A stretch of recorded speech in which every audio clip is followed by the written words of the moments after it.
where the Gull River flows south through the Halliburton Highlands, is a village shaped as much by water as by the determination of those who came to carve a life from the Canadian Shield.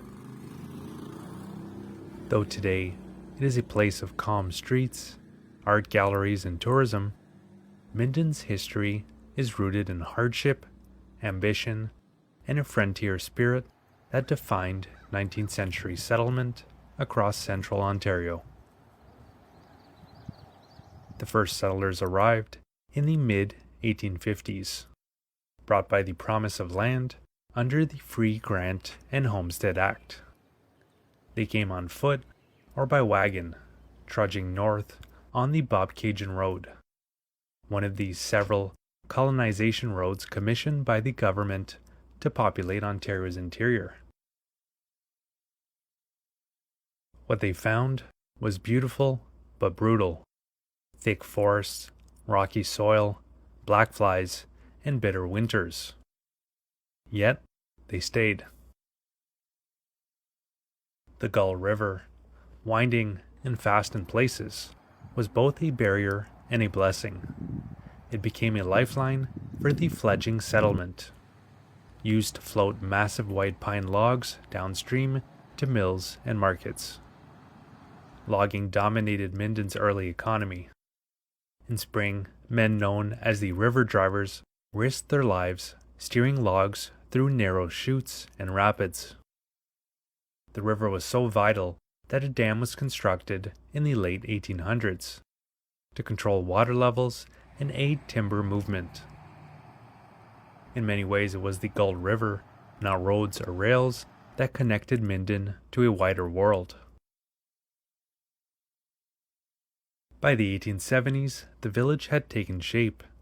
A school, a general store, and several blacksmiths had opened. The Dominion Hotel, still in operation today, was built after a fire destroyed its predecessor. Its resilience mirrored that of the town itself.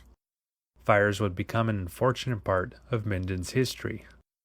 Several major ones swept through in the 20th century, but the community always rebuilt. Minden's relative isolation changed with the arrival of the Victoria Railway in nearby Gellert in 1878.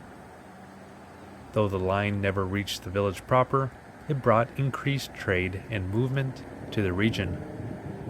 Sawmills expanded, new settlers arrived, and for a few decades, Minden thrived. But the boom didn't last. As the 20th century advanced, the great forests were thinned, the timber business declined, and the village had to reinvent itself.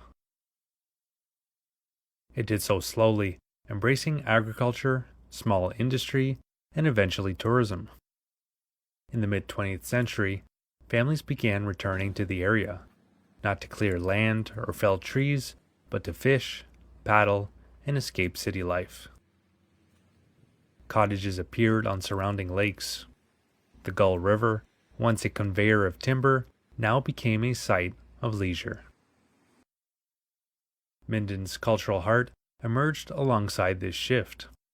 The establishment of the Minden Hills Museum reflected a growing desire to preserve and celebrate the community's heritage. The museum, with its collection of heritage buildings, including a pioneer house, a schoolhouse, and the original Sterling Bank, recreates the early village experience. Minden has also retained an enduring connection to nature. The landscape remains one of forests and cold rivers. Outdoor recreation is as much a part of the village character today as lumberjacking once was. But where once men paddled to harvest timber, now they race canoes and kayaks. The Minden Wildwater Preserve, located just north of town, became an internationally recognized whitewater site and was one of the venues for the 2015 Pan Am Games. It's a modern echo of the town's history on the river. Disaster struck in 2013 and again in 2017, when spring floods inundated the downtown core. Water poured into homes and businesses. The community's response? Volunteers building sandbag walls, neighbors helping neighbors, was swift and emblematic. Even in the 21st century, Minden faces the challenges of its geography, with the same resolve its settlers had more than 150 years ago. There's something undeniably resilient about Minden. It has outlived the lumber boom, several fires, devastating floods, and the kind of economic stagnation that hollows out many small towns. It has done so not by growing quickly or chasing trends, but by knowing its identity. Minden is a place where history is tangible, where rivers still define daily life, and where heritage is not a museum piece, but part of a living community. Its streets are quiet in the off-season, but not empty. Retirees, artisans, and families stroll to the post office or the weekly market.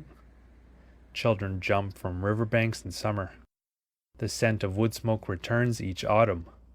Minden endures, not as a preserved frontier town, but as a real functioning village with roots in both past and present. For those who know it well, Minden isn't just a pretty spot in the highlands.